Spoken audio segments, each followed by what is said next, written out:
kijiba wannummaan inni oofuunti everything is fake kun obboleessa jaawar ta'uu dhiisi kophee jaawaruu ta'uu hin danda'u kophee jaawaruu ta'uu hin danda'u abadan saniifu ummanni keenya gara laafeessi kiyya oromoon gartee oromoo bira kijibni badaadha beekan qaaniidha nooriidha jedhani dhiirti heeydiin qabdu jedhan heeydiin dhiiraa kijiba jedha kijibaan kun obboleessa jaawarii miti jechuudha obboleeyyan isaa waliin qabatee bira taa'u jira Daani'el Kibraffaa obboleessi isaa Daani'el Kibraffaa saniifu jalmarroon waraana paartiin ajany hayoo paartiin pirezidaantummaa moohuu dadhabde haa nama naagataa yoo jee naman ganne sigale waraana akka Ameerikaa ka biyyaaf dhaabbatu kana jaaruun daawwifaa jalaa waraanachi baasee jaaruun isaa badhaasa qabaa haa galatu kana waraana jechuudha namni yoo aangoo dhabe keeti waraana caa amma qaallichi kun yoo aangoon isaa duraatu qabte makalaakiyaan ganda keessa deemee nama fitu jiru kun sigale haadhateetiitu ilma kee shanee keessa jira jee dullatti ama 80 abbaa ama 80 ajjeesu kun waraana qaallicha kanaati jechuudha silaa waraana ummata Itoophiyaa ta'e maaliifin ajjeesaa jaan generaalonni maaliifin ajajaa jaan dura dhaabbate amma marroon faa waraana akkasii jaaru jiranii waraana Daawit Ibsaa ajajuu hin dandeenye waraana gartee Jaawar yoo aangoo qabate ajajuu hin dandeenye Taayyee yoo aangoo qabate ajajuu hin dandeenye waraana biyyattii yoo daangaan biyyaa tuqame qofa sigale waraana gabboo ijaaru jiranii jechuudha paartiidhaan adda baasuun kun baay'ee takkasii galee namni keenya bakka sanaan laallis abaa waboo jeeti dhaabaa haaree baasim kun wahuma sirriiti itti malchin akkanaa jettee dhaaba siyaasatti waraanaa fi dhaabni siyaasa adda bahuu qaba waraana jechuun makalaakiyaa jechuun waan ummataati mana murtii jechuun waan ummataati sigale poolisa jechuun waan ummataati wanni kun waan fuul dura gattaa'ee hayyoonni keenya marii ammarratti illee sirreessuu qabu isin ashkara ummataati malee ashkara paartii siyaasaa takkallee miti sigale marroo dirribaa bakka tanatti galatoonfatamu qabu so akkana oromoon akkanatti if ijaaruun kun isa gubaa jira tanaaf inni halkanii guyyaa gosaa fi ganda maarree dhaquna ajjeesan mitirkishoo dhaquna nyaata afaan nakaan warri maarree nan jaalatu je'ee kan taa'ee akka ijoollee xixiqqootti waan ijoollee re'ee idurraa'u ijoollee re'ee iduu waan akkasii naasoitu sigale tokkummaa keenyaattu qameetti nama miliyoona dhibba meeqaatiin bulchajuu kana dhiisi ani gartee namni asirra taa'ee haasa'u kun wallaggeewwaniin dhaqeen ajjeesan hin jiru baale dhaqee gootota ilmaan oromoo ilmaan baale dhalatee hin jaamale afaan baale hin jiru sigale harargee dhaqee rabbii harargee kunuti rabbi kopha qabna rabbii harargee nuun jaa dhufe mee nuti rabbi kopha qabna akka waan oromoo taanirraa rabbi kophaa qabnu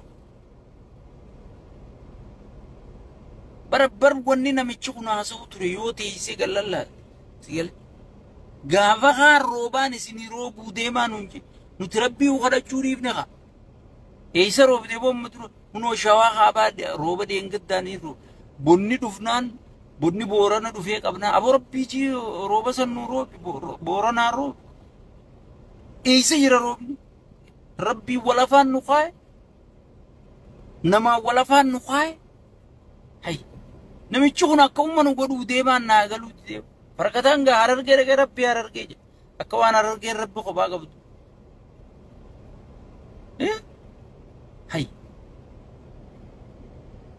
Mee kam duraataana mee qaallicha kana dura. Bar Oromoo re'eettuma kurbeessa fidhalte taate Oromoo.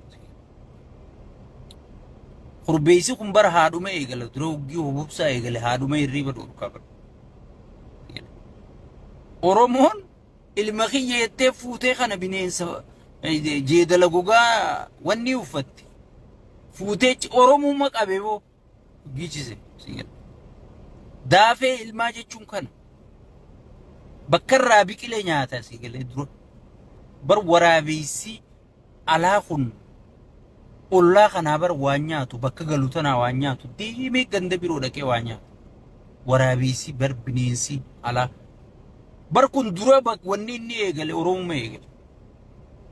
Oromoo keessaa inni namuma isa dhiyaatu. Lammaa Magarsaa fa'a Taayyee Daddaa fa'a narraa lakkaawiga. Warruma isaa dildila ta'ee kana isa keessa isa ceesise. Kanuma eegalee jechuun daafee jechuun kana si.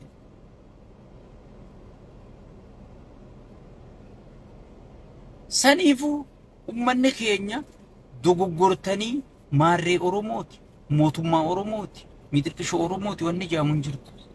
Mootummaa Itoophiyaati. Jijjiiramni qabsoo qeeroon Oromoo fide. Qeeroon sun kabajaa takka hin garre. Obboleeyyan kiyya dammaqa. Maarreen si dhufu jirti, mitirqishoon si dhufu jirti je'ee namni isin hin shawwati. Namni seenaa jara isin nu dhufu jira jettan kana ol qabee namicha kana caalaan jiru. Ummata du'ee, ummata abdii murate. Innaatee Oromoon maarree Oromoon warra jechuu eegale. Isin sanii miti ilmaan Minilik jee Minilik namni gartee beeta mangistii itti jaaree seenaa isaanii deebisee Adwaa 00 jee. Isin nuti ilmaan Adwaati janii lafa dhiitu jiranii.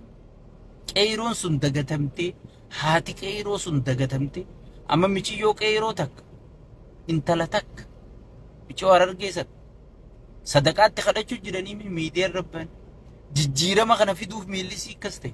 Jaawar maammaarree godhee jaansi gal. Mee jaawar aangootti qabate. Ka aangootti qabate katti bashannanu jiru kana dhiisaniiti. Jaawar maammaarree ta'e. Jaawar maamma tirkishoo ta'e. Jaawar ka aangootti qabate san gaafadhaa. Katti bashannanu jiru kana. Ka paarkiitti ijaaratee dhalaatti tabsiisu jiru kana gaafadhaa. Jijjiirama isin akkas taateef san katti bashannanu jiru santu jira. Qeeroo akkas taate san beekamtii takkan kennineef. Haadha qeeroo meeqaatu gartee arra imimmaan boo'u jira. Ta dhiira lama bakka takkatti awwaalte gaafa irrichaa sanfaanii yaadattani. Isii san dhaqanii namni sabri jeen jira.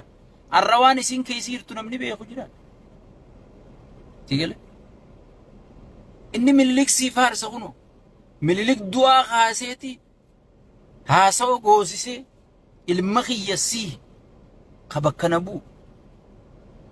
Dhuma Minilik dhaammannaa Minilik dhaammate hin garre maayyirra yaa ilma kiyya naa jabaadhu hanga azaaba keessatti wal garrutti naa jabaadhu jee biraa kutee barraa maayi kabakkana buusii ilma kiyya ka dhugaa jee Minilik. Wanni sun beeki wantaan akkas godhe nihaa isaa ibsachuu jira qaallichi. Ani ilma Minilikii jee sitti mujjira. Ati garuu ilma Oromooti jette. Haga inni fi qaanfatu uggee ati ilma Oromoo jettu kan.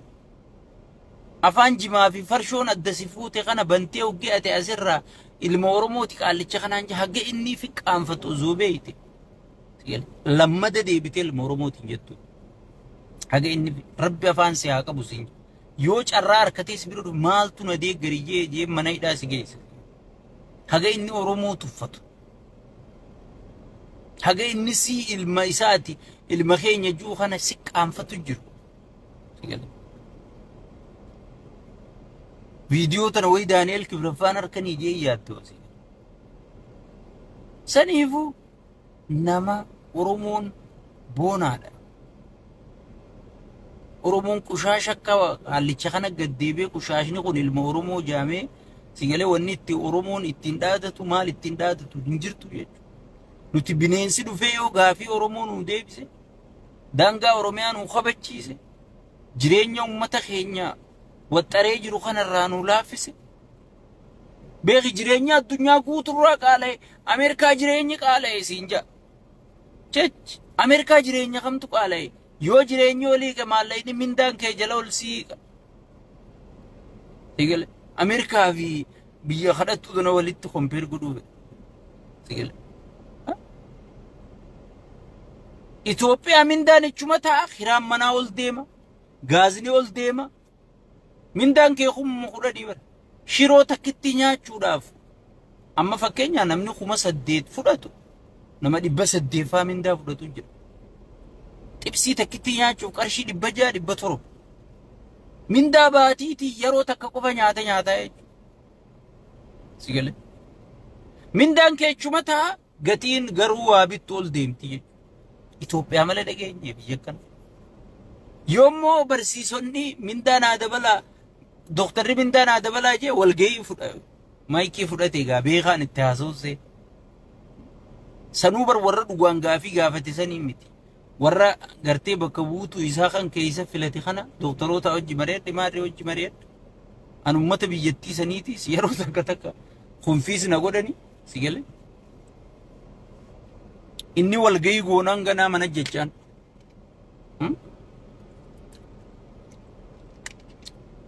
Saniifuu namicha ummata kana godhu jiru kun obboleessa Jaawar Maammadii miti diina Jaawar Maammadii malee.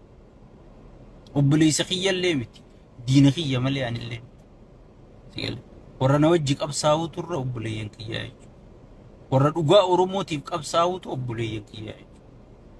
Sigale arra nu hundi du'aa jirra. Kan wajjeesaa jiru sheexaanticha kanaa jechuudha. Sheexaanticha kanaa jechuudha. Diinni Oromoo guddaan Abiyyi waliin jiru. Abiyyi waliin jiru. Dhugaan siimaan jedhamu. Oromoon ifi eeggadhu qophaa'e hayyoonni kee gad dhufaa jira. Yeroo gabaabduu keessatti jijjiiramaa dhufuu ta'a. Warree arra jala deemtee harka dhooytu kun gaafas sheenaa qubeef nyaatta. Suutuma deemla. Suuta jatan suuta qoreen nama waraana. Suutuma deem. Hayyoonni keenyaas jabaadha. Amma kan nekisti walgahii sabaa sablammii wajji godhachuu deemtan tanaan alatti hujii isinirraa barbaada. Hujii qabatamaa lafarratti. Tan ammaas akka gootan abdiin qaba. Pilaanilleen akka lafa kaa'amee dhumee jiru abdiin qaba. Sheekka Abbuu taati. Baay'ee isin jaalata. Baay'ee isin kabaja.